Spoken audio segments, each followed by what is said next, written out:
there was a moment when I was working for a big agency in London, running around, loving life, always on a plane, always Zooming. And I fell off my bike and banged my head really badly, and the helmet broke, and the bits in fact, I keep a brain. This thing got shaken about, and so all the connections got a bit. It's like tipping water into the hard drive of your computer. Anyway, so as you live in the world, your brain is an amazing filtering system.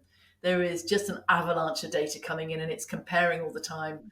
And once those dials aren't working very well, suddenly your sensitivity to noise might be very different, or your sensitivity to temperature might be very different. And it was like that for me, and that's why I understand them so much better now. I had to retrain that system. I spent a number of years in a dark room. I couldn't cope with daylight, really.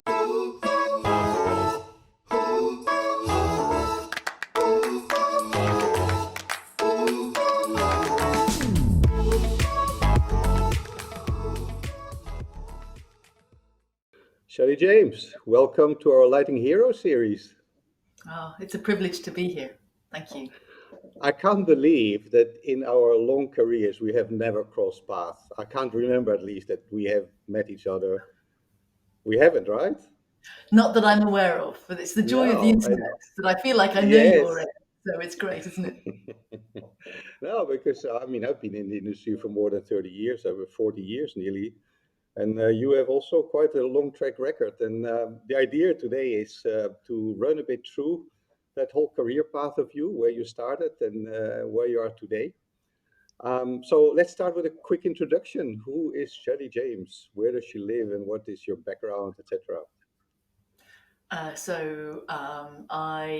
I live in Bridport by the sea in the southwest of England, so due south of Bristol, and I live in the middle of a little tiny town, about 8 minutes bike ride from the beach, which is where I go swimming every morning.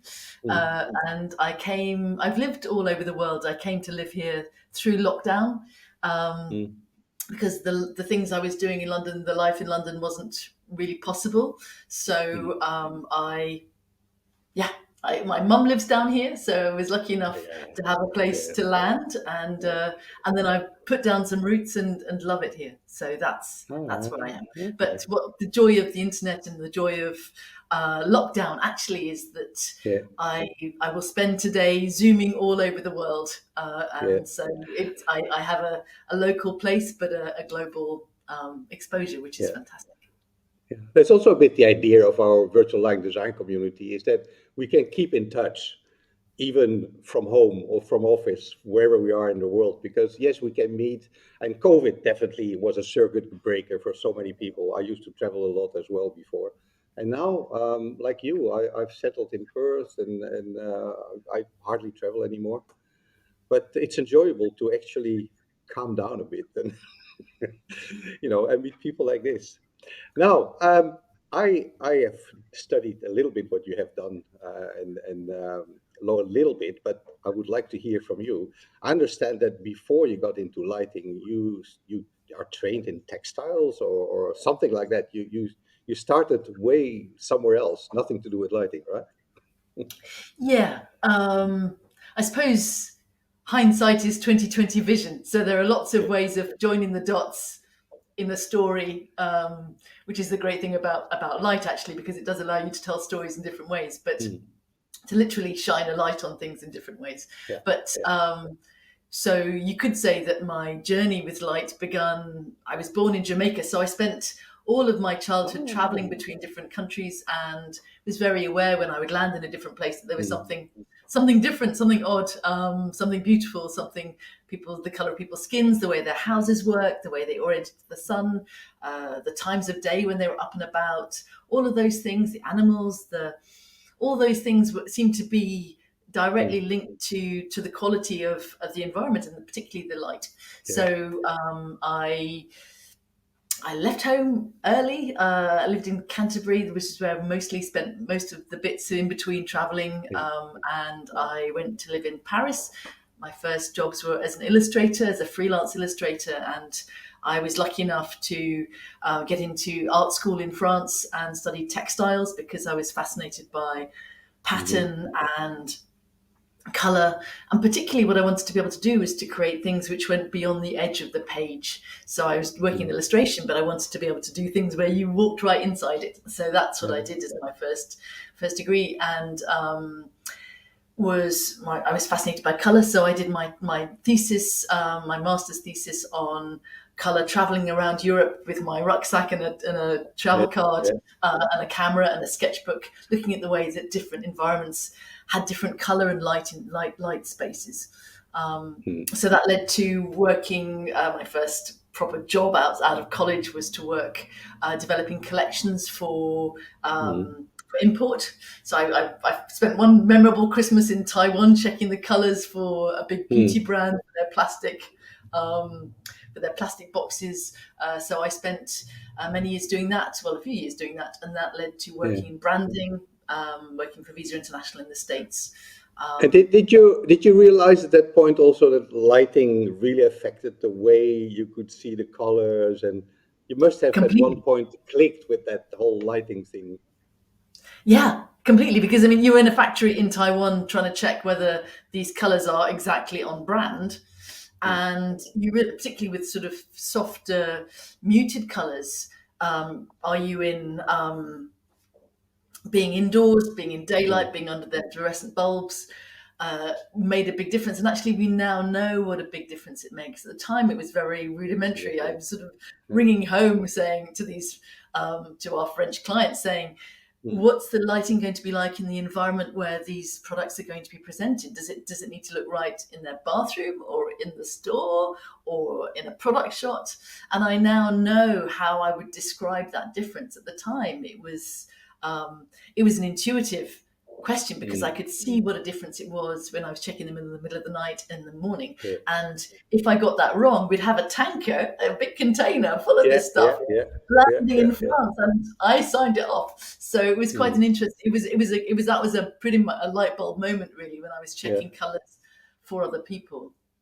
Yeah, Yeah, because I can remember that sometimes you would go to a shop and you would buy clothing, and people walk to the outside to actually check because the lighting inside the shop wouldn't be that good, right? And then you would go walk outside and oh, that looks different from when I was inside.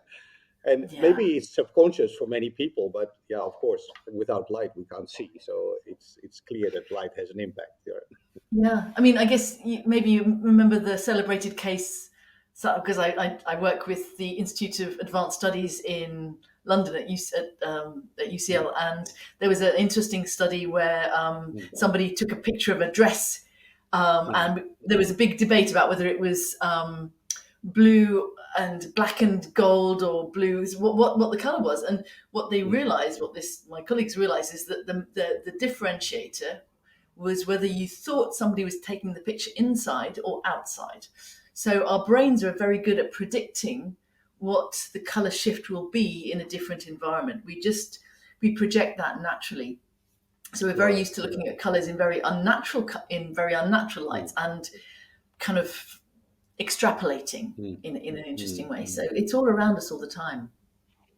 So how long did you do this textile? You were like a branding consultant at that time. Branding is other side. Yeah, so I did that for 8, 9 years. All right. So working for And that Shell, was working for sort of fresh out of your studies. college. Yeah, Yeah. All yeah, right. yeah, And yeah. you did it as an individual, or like you had your company already at that time? I did it pretty much. I was a freelancer. I was a consultant, Right. and I worked for and then I worked for some big agencies. I worked for an agency Mm, called Imagination. I worked as a freelancer for Landor. I found that being independent allowed me to kind of come in slightly sideways because mm. organizations become very political quite quickly, Yeah. and there's Yeah. a Yeah. way of Yeah. doing things, and actually being a disruptor, as I guess I have been in the lighting sector, is a Mm, great place to be. Sometimes it's a bit lonely, but it mm, certainly allows you to make a difference in mm. situations where there are kind of where the politics of something get in the way of actually delivering the value. Yeah, I understand. Yeah. So I understand that at one point of time, a big thing happened to you.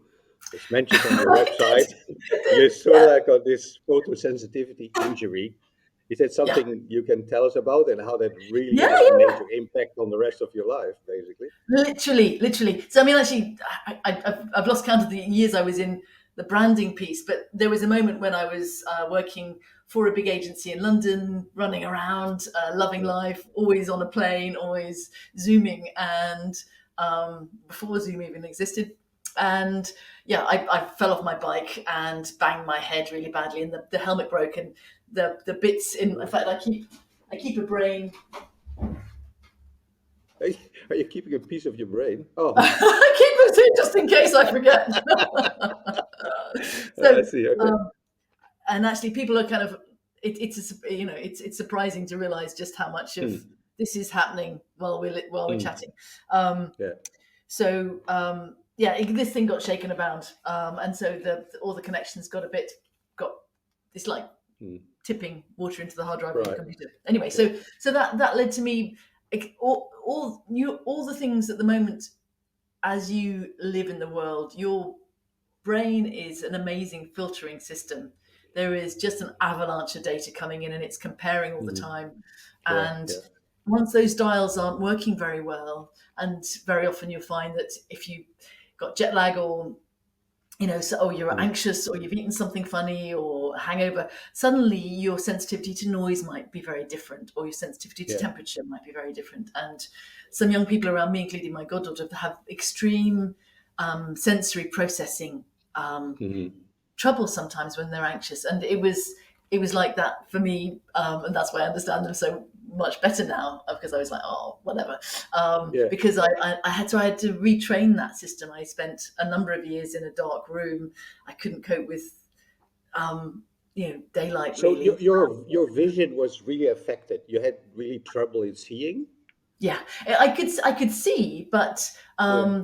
I found edges very overwhelming. I found movement very overwhelming. I found colors very Right. overwhelming. So you realize that your brain there isn't a computer screen Right. in your eye. There are different processing Hmm. streams. One of them is for edge, one is for movement, one's for color, and those dials, it wasn't all adding up properly. So I could see everything fine, Hmm. but Hmm. having several things happening in the same space Hmm. was exhausting. All right. And what age did that happen? I Was was it? late 20s, early 30s. All right. So, okay. So basically, that meant that you had to retrain yourself in that respect, and but then you also started to go back to study. I think you went to the Royal College of Yeah, Art. Tell me a bit yeah. about So, that. so I essentially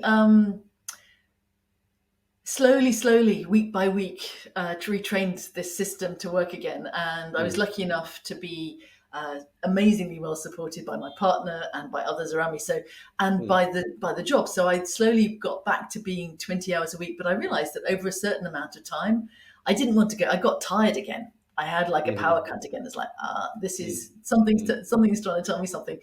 So I went back to I took my brain scans. In fact, while I was getting stronger, I didn't have enough processing power to actually draw, to look Right. and have the motor coordination was just more than I could do. So I trained myself to do Hmm. photography. I became the photographer for the local community where I lived, and I realized how much I love making things again. So I Yeah. took myself back to college and started to experiment with. I had my brain scans and I started to experiment Hmm. with the difference between what things feel like inside and what they look like outside, which led to Hmm. working in glass. And then I, became set up a residency at the eye hospital so that I could spend time there, and I still have that. So I could spend time there working with the clinicians to understand what's happening in the brain Hmm. and in Hmm. the eye, and actually then take artworks that I make in glass back to the eye hospital to Hmm. to kind of see what they see. Right. And so Yeah. that Yeah. led to an ongoing residency there, and I work with the psychology team there and the neurology team there. So just building bridges really, and being a circuit breaker sometimes. So at that time, obviously, it was all about perception and trying to understand how that impacts and how you process.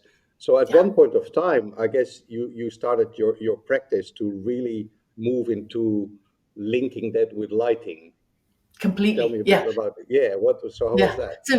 So that led to I did a doctorate on optical illusions, because the hardware, you realize, Hmm. is only part of really what you see right now, what you're seeing right now. Yeah. Around 70% of what you're seeing right now is your expectation of what's probably happening. And so I became more and more Right. interested in that sense of a projection and expectation, and the kind of shorthands that we use to make sense of the world. And that led to me working with mathematicians and crystallographers on pattern and disruptive patterns. And that led to working on using materials which change color in different lights, because that Hmm. allows you to express that idea about something being true and not true at the same time. So I had a commission with the Crafts Council and the Saatchi Gallery as part of a big annual event called Collect, and I made a. I've got a little piece of glass here, which changes color in different lights, and Right. Yeah, yeah, I yeah. made a box with lights with fluorescent and LEDs. They both had the same CCT but different Yeah. spectral distribution, and I didn't understand really how that worked. A couple of lighting No. designers kindly kind of allowed me to play with their tool, but Yeah. with their samples to see what was really working. And I found an electrician to help, but it cost me so much time and so much money, Yeah. mostly, that I thought this isn't rocket science. I'm going to do this myself. So I set off to a trading estate as a very mature student, surrounded by Yeah. 20-year-olds, and trained as an electrician. And then I trained as a lighting Interesting. designer because I wanted to understand how. Interesting that you interesting that you went to do electricity. I mean, become an electrician. I find that too. I'm a very creative person, so I like to work with what I can see. I don't really like all the invisible stuff, the cables and the switchboards, and But I guess it's sort of a good base to go back to lighting from there, understanding how that all works.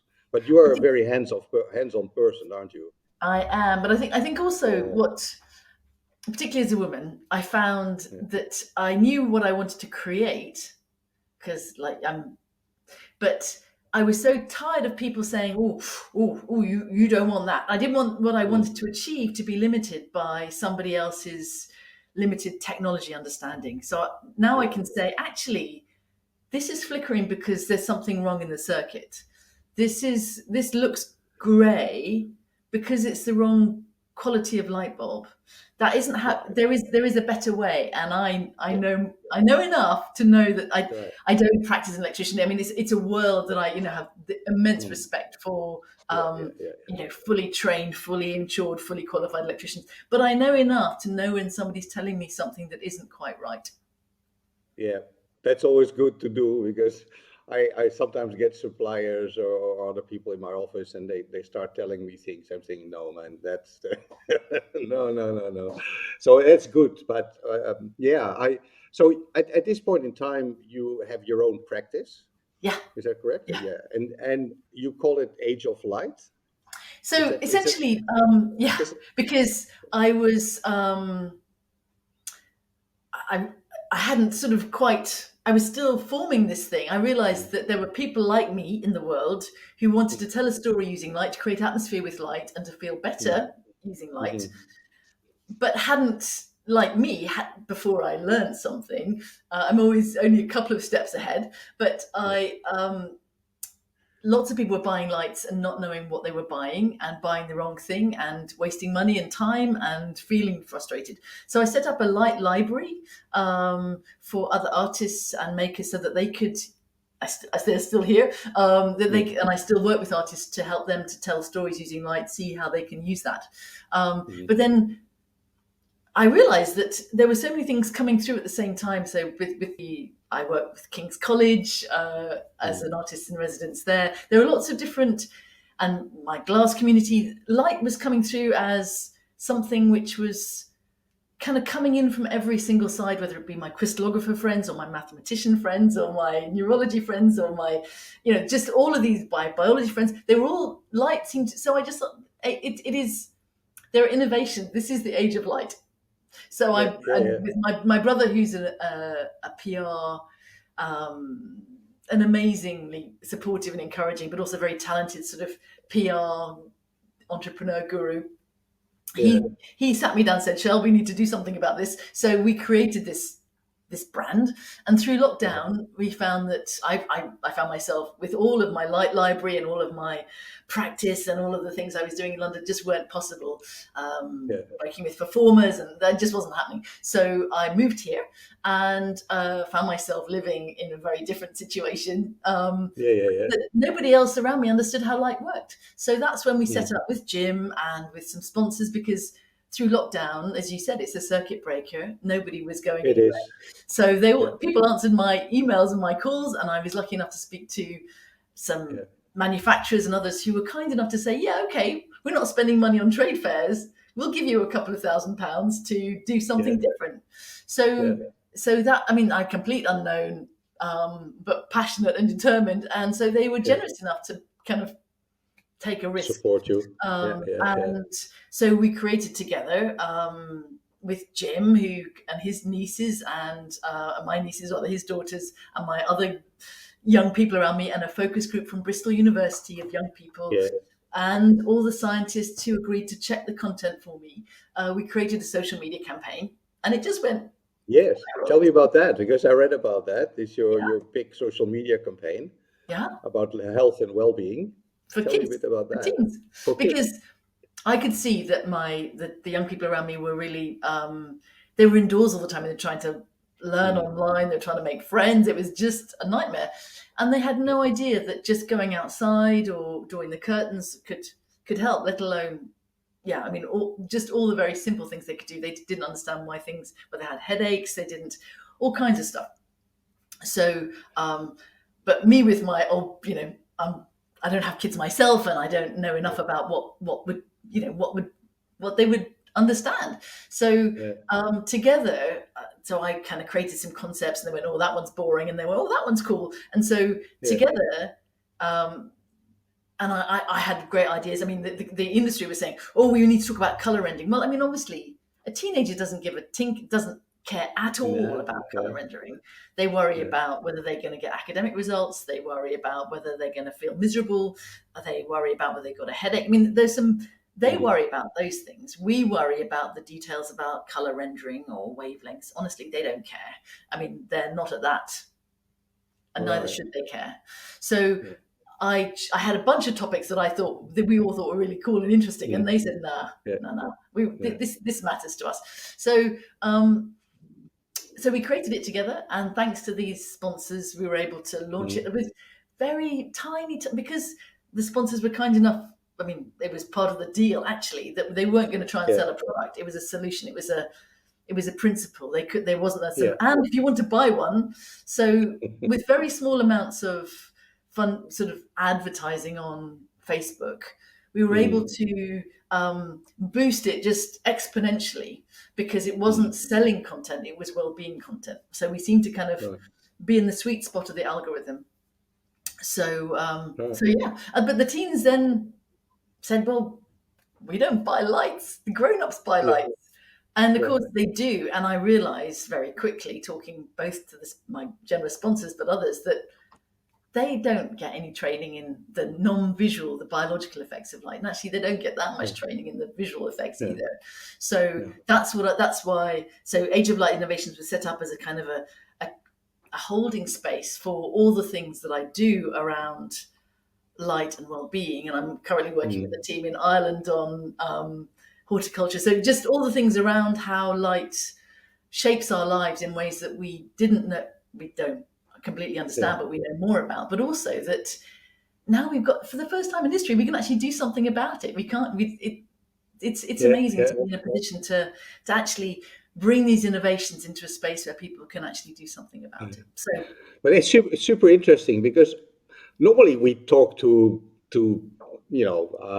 professionals or peers in the industry or the adult generation. But for you to have an inroad into kids must also give you a totally different view on things. And on top of that, since we live in the age of social media and all kind of things, who is better into that than the new generation, right? So I can understand that there's also a bit of a link there between teaching and interacting with kids and the younger generation, and also how they use social media and so to communicate. Is that something that you have also found?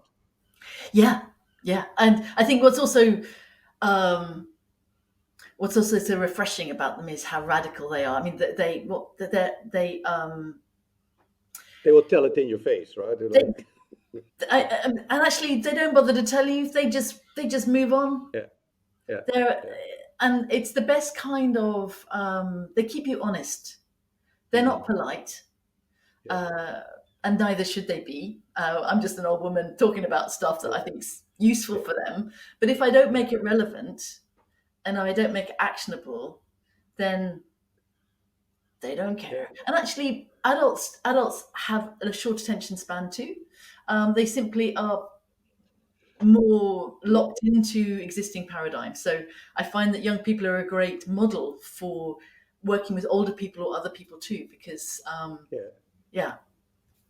But you have your tagline is innovations, and obviously I think the younger generation is a bit more flexible, is looking at new things, and our generation we tend to be rusted in habits. I mean, I know I am, you know, even though I try to be open to all the new things that are happening in this world, even the artificial intelligence and the metaverse and you name it, what's all coming up, but it's a bit harder to comprehend. When I started my career, we didn't even have computers, right? So I was working with a fluorescent tube and a light bulb, and we could predict exactly what was going to happen with these light sources.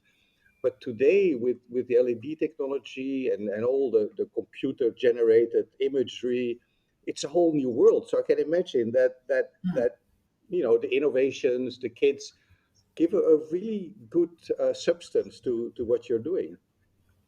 It really does. It really does. And I think that one of the things, though, is it's tempting to try and fix stuff with technology. And I think that Mm, the older people that I work with, because I'm lucky enough now to work with mm, dementia care as well, is that there will be things that you do in your life. I'm amazed by my mum and her generation. mm, They're on WhatsApp, they're doing Facebook, so I mm. think we embrace innovations that work for us. We Yeah, tend to try yeah, and pump tech in, and a lot of the tech has been designed by young men, including lighting tech by yeah, young men who with yeah, with nimble fingers and a kind of who care about SPDs and stuff, which is great, obviously. But my sense is that the great thing about younger people is they're not quite so fixed in their habits, but they, as we are very clear about adopting the things that matter to them. That's why they mm, surf so much on social media, is because that's top of their list. You will do stuff for your family. You might there might be things in your life which are, I mean, like the computer, like this telephone call. You were telling me mm. very eloquently about StreamYard. Yeah, We this is all these are all just tools, and what's great is to have of new tools course. that we can use. Yeah, yeah, yeah. Absolutely, absolutely. So I think Now, we can write ourselves off as old people, but yeah. actually, you, Well, if we make it relevant yeah, to people at any age, and they mm, can see, and we make it as though they have to trip over the innovation, yeah, uh, yeah. that we will all use it if it Well, works. I think as we grow more, let's say, experienced, let's say it that way, obviously we have a lot of experience to share, and I find the interaction with the new generation very, very great. How do you call it? I'm very grateful that that happens because you tend to look at it from one way. You've built all your experience, but there's other ways to do things, and in lighting design, there's not only one solution, there's many solutions to resolve a certain lighting challenge. So I find this interaction with the new generation really really gratifying. And that's why also I'm doing mentorship, and I think you do the same thing. I agree. To I love it. mentor, There's nothing right? more magical and nothing more. There's no greater privilege really than to share what Yeah, you know, yeah, but do that yeah. respectfully to see. It's like like Well, like laying out a meal and like laying out a buffet. Say yeah. what here it What's the is. It's point? obviously What's the point of keeping everything in your head? It's like let's share it, and make the world a better lighting world if we can at the same time. agreed, agreed, agreed. Now, I want to talk to you about TED Talk because it's obviously quite prominent on your website, and it's I listened to the whole presentation. I know how much work goes into a TED Talk. My brother did a TED Talk once. He works for the government in the Netherlands, and he was chosen to do a TED Talk about innovation and cybersecurity and other things. So I know how much work went into that. Tell me a bit about that, about that experience of doing a TED Talk. Well, How did you get there anyhow? How did you get your first invitation to do a TED Talk? actually, you don't get in unless you're your brother and you have a brilliant role in a government. No, you have Yeah. to kind of screw up your courage and ask. Hey, So, hey. and Yeah, it's like yeah. really me. So, Okay, okay. I again, my amazing brother, he said, "Shell, the next thing for you is a TED talk." And actually, I'm writing a book, so it's like the next thing for me is so. It was like Yeah. this is if I'm going to make a difference, if I'm going to be in a position Mhm. to share what I know and make a difference to the way that we light buildings in the world Yeah, or experience yeah. light in general, um, there's only so much doing stuff.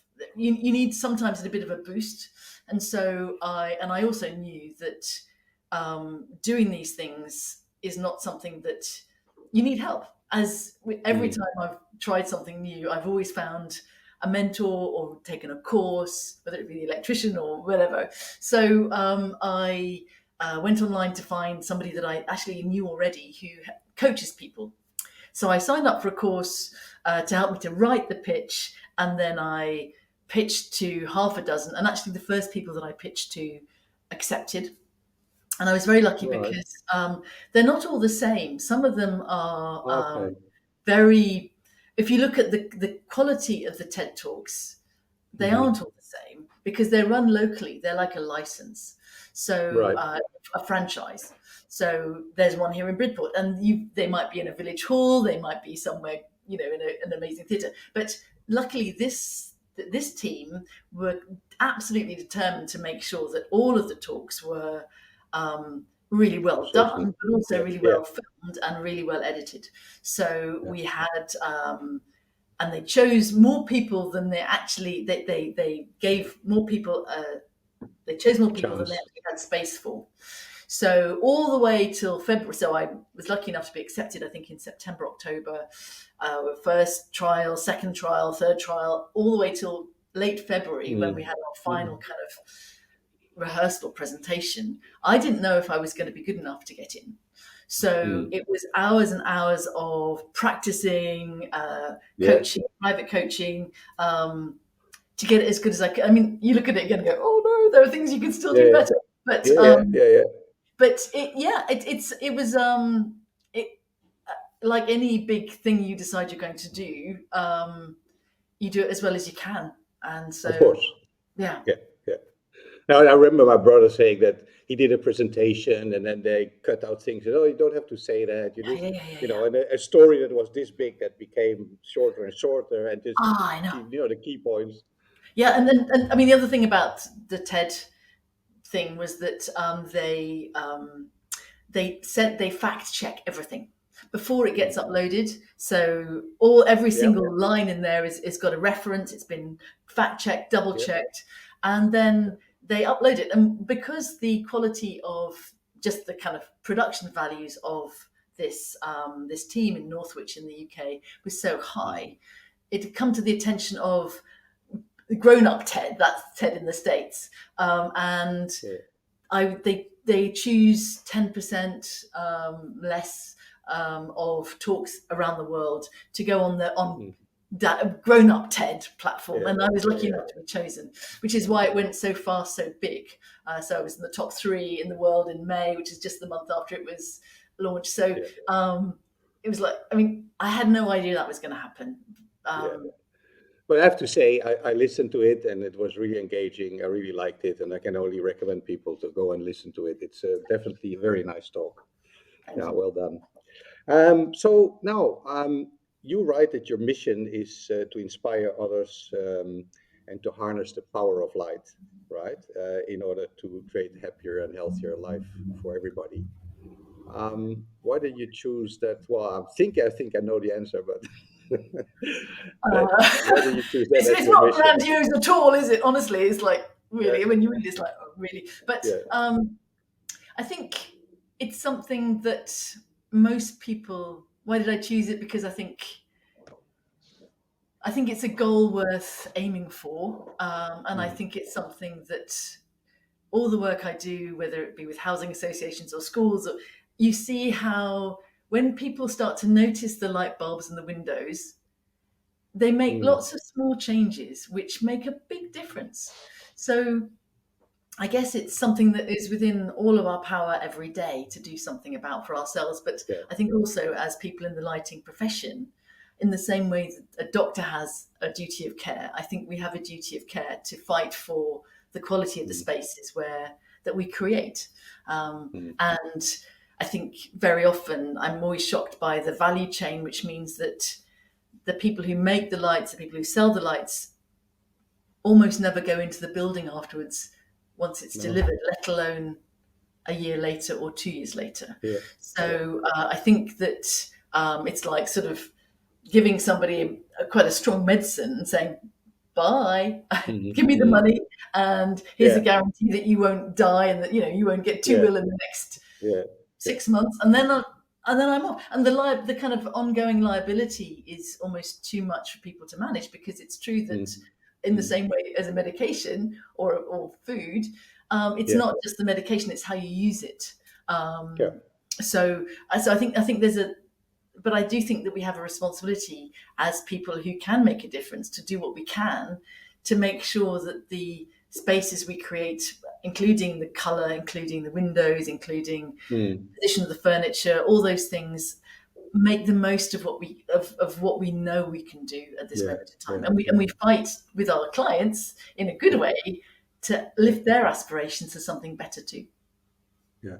I mean, you're right that, I mean, as a line designer, very often once we have commissioned a project, it's very rare that we come back afterwards. Maybe 1 or 2 months later, if there's some sort of adjustments. And I'm doing quite a lot in the hotel industry, so often we have programmed things, and after they have operated a few months, and sometimes we come back to fine tune the controls. But otherwise, it's very rare that we come back. And if I can, and if I come back to a place, because I mean, my project and yours was all over the world, so it's not like, oh, I'm going back to the Maldives to have a look at one of my hotels, or I go to China to, if I can, I love to go back and see how time resistant the design has been. But we don't get always that sort of opportunity. So No, and it's true that once you finish it, it needs to be something that you feel okay. I can leave it with confidence. I can leave it now, right? But I think there's another missed opportunity, which is something that I'm talking to the SLL about. Actually, is to do with learning. I mean, you did this Hmm. one, you did that hotel. Could it be? I mean, it's always a moment in time. It's always a kind of compromise of budget and time, and It's there's always, a yeah, yeah. gazillion, there's lots of stuff. But actually, if you had that project again, would you do it differently? What does the world?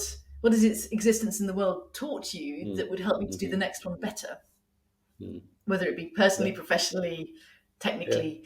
And I yeah. think that we ignore that chance, that sort of loop at our peril, because um, I mean, in sort of pure marketing terms, in my old days in branding, if you can, Mm, even if the life cycle is long, if you can maintain a relationship, selling to somebody who knows and likes you already is going to be easier than yeah. selling to somebody new. Yes, of So course, of course. there are ways in which, and I'm always with the people, the manufacturers that I work with, always Mm, saying, "Have you got any case studies?" And they're clearly selling lights to somebody, mm, but they mm, don't have stories to tell about what happened next. So yeah, they have a picture of the building empty, clean, yeah, and then nothing. It's like, yeah, yeah. uh, I mean, Yeah, yeah, So yeah. I fully life understand what you're itself is missing saying. an opportunity. Yeah, yeah, yeah, yeah. Have you ever been able to revisit and actually redo a project that you did in the past? I've had it once that I did a lighting design in the early 90s, and then about 15 years later, they were renovating and they reappointed me. And I walked in there and I looked at it and I said, it was actually not too bad. I probably would, most not. I mean, it was new technology because the old design was with the old lighting technology, and the new obviously was going to be LEDs. But when I saw it, I thought, yeah, I would probably do most of it the same way, but then with new technology. And that was quite an interesting experience. Have you had something like that? I haven't been in the lighting industry long enough to have had that Hmm. iterative thing with that, but actually, Right. I have with my creative hat on as a kind of collaborator on creative projects. Yes, I have Hmm. artists who come back over time, and we're fine tuning the way we work together so that it works better for them, and I can serve them Hmm. better. So. Yeah, I mean, I think as you get a bit older, you have relationships which have gone on over time, Yeah, yeah. and I think we sometimes forget to do that in our professional lives in a way that Hmm. we expect to do that in our personal lives. So yes, Yeah. I've got creative. In fact, I curated the International Day of Light for several years, for 4 or 5 years, and we're just taking a year off now, and then we'll do it again next year. And each year Hmm. we went back, we evaluated, what worked, what didn't work, and each year it got better and better, and it will be better. Yeah. The next one we've had a Yeah. fallow year to let Wow. ourselves relax and think. So there is a pleasure in and a kind of it, Hmm. you become more efficient with practice, of course. Yes, yes, yes, yes. What would you regard as one of your biggest successes, or maybe your biggest failure? I don't know. It's, life is all about failure and learning from it, and then improving, doing it better. And even if by yourself you think, oh, I am not going to make the same mistake again, and then you get there, and lo and behold, it still happens, right? Any experiences like that? Um, I think I think the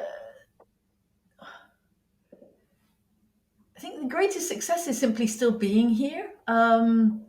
I think,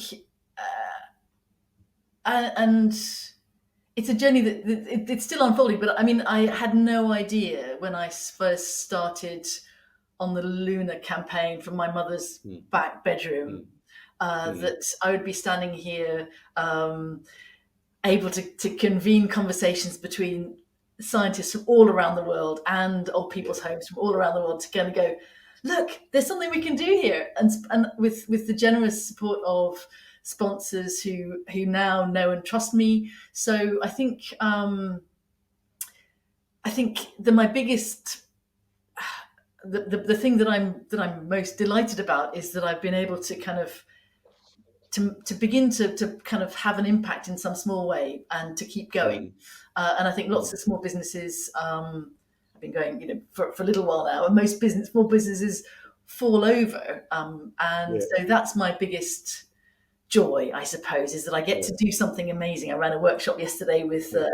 with an office group, and they had no idea that they could use light to change Mm, their chronotype. So that's just a joy and a yeah. privilege, really. And young people, I get to support them. So that's Mm, fantastic. That's a success right mm, there. yeah, I guess my biggest failure or concern right now is that I'm I'm a polymath, and I love doing lots of different things and working with lots of different, being a bridge between lots of different yeah. communities. But I think I'm getting to the point where I'm wondering if I need to kind of niche a bit. Um, Simplify your life a bit.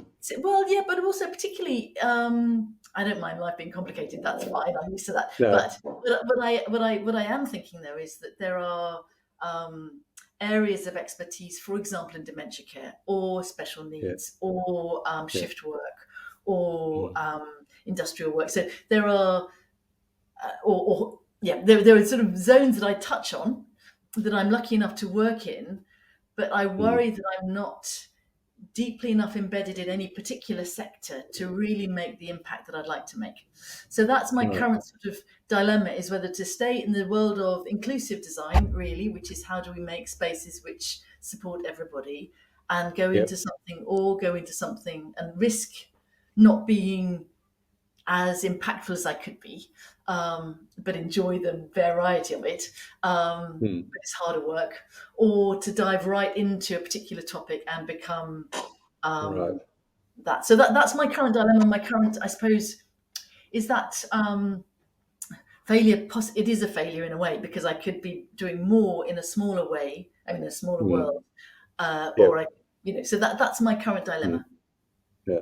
One of the traits that all our lighting heroes have in common is that they're all passionate about what they're doing. And I can sense that from you as well. But the question that I ask is what is it that really drives you out of bed in the morning? Because you just say there's so many things. Is there one particular thing like, for me, it's like every day I'm like, all right, what I'm going to do today? There's so many things. We're all passionate and enthusiastic about the life of light. What is that for you? I think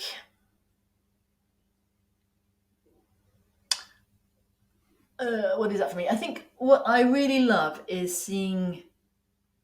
Maybe I'm a teacher. I don't know. What I really love is seeing when somebody Yeah, has a light, kind of gets it, and yeah, seeing what happens when they make a small change. And so, and whether that be a salesperson selling lights, going, yeah, I can see why it makes sense to fight for a different, better specification, mm, or school teachers that I work with, they go, yeah, I can see why I should open the blinds, or I should fight for a better specification of whiteboard so that we can have daylight and yeah, tech. So I think what wakes me up in the morning is the chance that maybe something I do today or this month might help somebody to make a healthier choice for themselves. yeah. Well, it makes sense with your whole mission, right? So So I guess, I mean, that absolutely. is what keep that's what Yeah, keeps me going. And yeah, I think absolutely. yeah, it's Now, yeah. I can see you've got a whole wish list of things that you still want to do, but if you look back, what do you think your legacy will be to the lighting community? What will it be? I'm giving you difficult questions. Yeah, you are. I think what it might be is to challenge, to kind of poke the bubble a bit, Yeah. um, because it's quite a comfortable little world. You talk to each other a lot. Mm. You Yeah, avoid yeah. talking to clients if you can. No, no, not direct. It's not avoid, but it's. I found it tempting for lighting professionals to stay in that bubble because you understand Mm. each other, and I think the legacy that I will bring is to have kind of levered, Poke. levered the lid a little bit, or poke the bubble a Yeah, bit, yeah, or yeah. somehow forced or invited, not hopefully not forced, but certainly invited Mm. a different sort of conversation. Which Mm. so that's the legacy. I mean, Yeah, they haven't had a conversation with a school teacher before. They haven't had a conversation with a um, with an old people's home before, with a scientist before, yeah. and you kind of say, what? Why not? Pushing the boundaries a bit. Yeah. Yeah, I can see that. Now, we generally end the interview with a rhetorical question, like, is there a question in your mind that you would like to ask me or our community? That's really up there. Is it like, what do you think about it? What are your thoughts? So it's basically a question from you to me, or from you to the community can also react.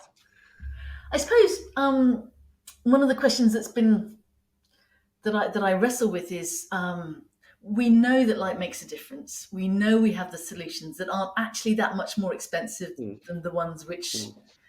which aren't very good, which don't work, which are going to end up in landfill very soon.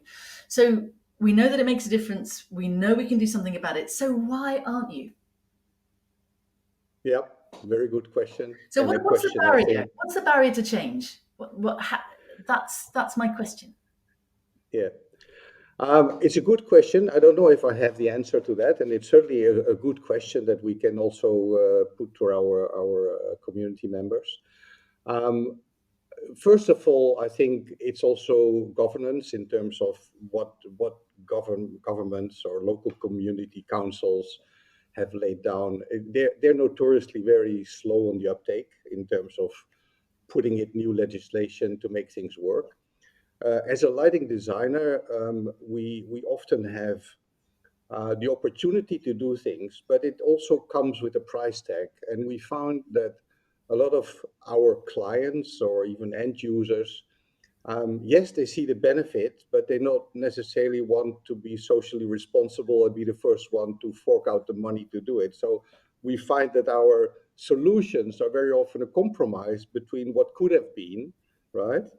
And what it in the end becomes. So it's a very big educational process, and I'm sure you're doing exactly the same. Is that half our work is to educate our clients and our end users about what it is that we want to achieve. Because if they don't understand why we're doing it and what for we're doing it, it becomes a very difficult task to achieve. So education, I think, is one of the barriers that not everybody practices in terms of educating your client and the end user about what it is that you want to achieve in creating a better environment through lighting, or in this case, because that's our tool, that it's our Yeah. toolbox is what we do with lighting, yeah, and with and our expertise. So to me, that is my biggest task every time I have a new client.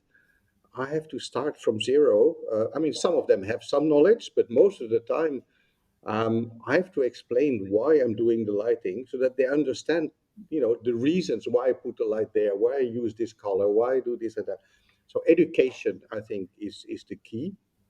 And then also part of that education is to make them understand that there is a value for money. So in terms of, we always try to explain the quality. We can get, we sometimes make three different, there's three different steps into the cost of a lighting product. We have the Rolls Royce of lighting, so to speak, very expensive, have everything which nobody can really afford.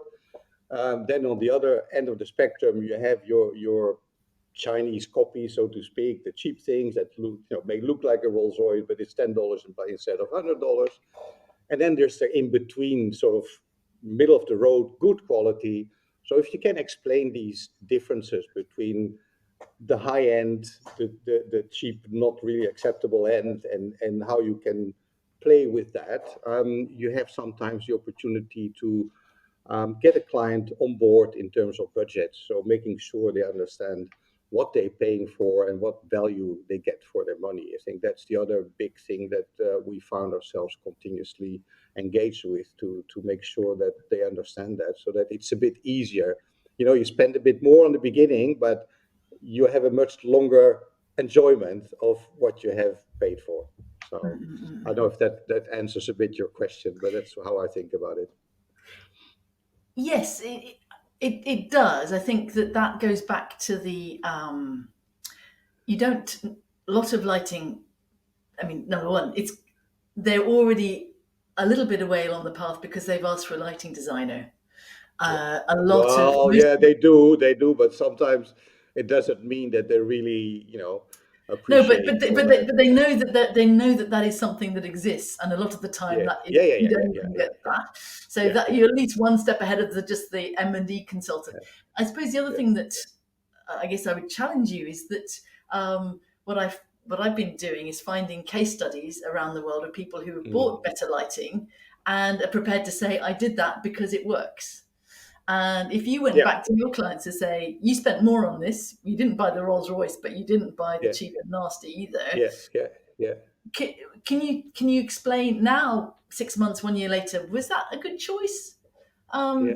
If you get them, if they can, Good if point. somebody Yeah, yeah, who yeah, is like your client tells your client that it was a good idea, yeah, they're going to believe that more from their peers than they are from you. yeah, And I yeah, guess yeah, that's yeah, what I've been doing a lot of, is trying to find people who have yeah, spent more money and go, yeah, that was yeah, worth it. yeah. Yeah, that's part So of I guess I'll education. I challenge you think back on you're that. And I totally. think also Yeah, yeah, the regulations. Okay, so yeah, there's lots of stuff which is legal, but you wouldn't give it to your children. yeah, So I think yeah, the regulations are a lagging indicator. They have yeah, so much pressure yeah, from the manufacturers and the industry to not rock the boat that yeah, if we yeah, waited for the regulators to catch up, yeah, as I say, you wouldn't give things that are legal to your kids or to your yeah, parents or to someone yeah, you love. So I think again, people go, oh well, if somebody, you will win some and you lose some. But I think that yeah, because some people say, well, I can, it ticks the box, yeah, fine. absolutely. But Yeah, so I guess I will challenge you. But I mean, I agree, and that is the discourse that I get back a lot. But I yeah, think that you have to be the change that you want to see. I know it's a bit of a absolutely. cliche, but Yeah. Shelley, I have the impression that we could continue talking for hours. we have to do that in Uh, real life sometime. yes, we absolutely should. So let's make that a date sometimes in the future. I I look hope to forward be to that. able to meet you in real life. I hope so too. Shelley James, thank you so much for this interview. It was a joy to talk to you. Thank you so much. And me too. Thank you Thank very you. much indeed.